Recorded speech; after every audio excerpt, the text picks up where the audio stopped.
Hi, this year with a review of the LeBron 22.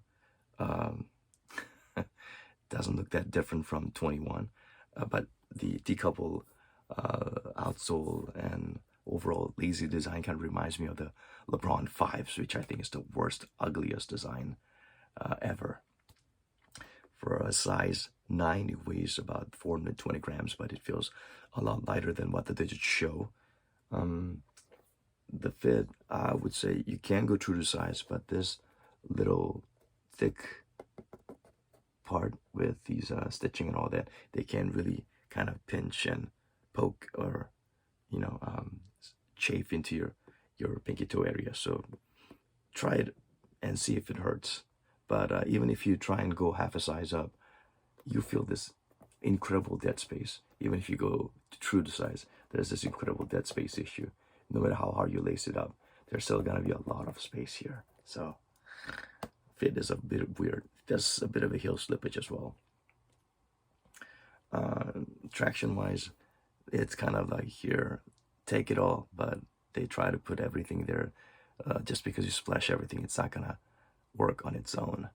If you remember the Dame 3s or the brand black rare metal, they have like a pretty straightforward straight lines, and they actually work really well. When you have all these zigzagging uh, lines, you will feel that in some places, in a lot of places, you'll be sliding along the grain. So if you're just flat-footed, you might feel some decent traction, but more or less you'll be moving in very different directions all the time, right? So there'll be certain parts that's not going to be very favorable. So it feels like every little bit is different. So that's a gamble that's not going to pay off in terms of traction pattern. Not a wise choice. The outrigger is incredible. I think this is the best outrigger, best ankle rollover prevention mechanism in Nike history, maybe. This is so solid. I love it.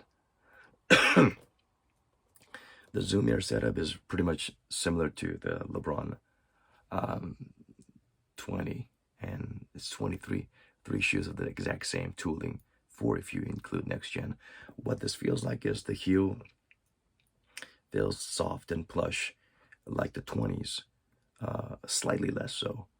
On the forefoot, the Zoom Air is a little bit more forgiving than the 20s, but still, compared to next gen, it's got an inferior forefoot zoom that's not as prominent, that you can feel immediately. The next gen zoom on the forefoot, it's just wow, better than the 20, uh, comparable to 21, maybe even better low to the ground.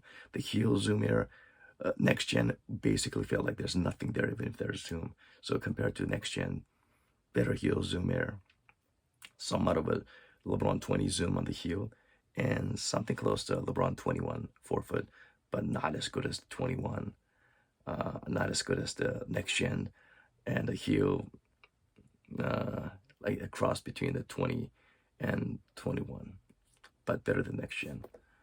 I don't know if it's worth your money, because especially the 20 was a huge hit because it was such a huge departure from typical LeBrons, and it looked more Kobe-ish, and people just, snatch it up, ate it up, and the prices kept going up.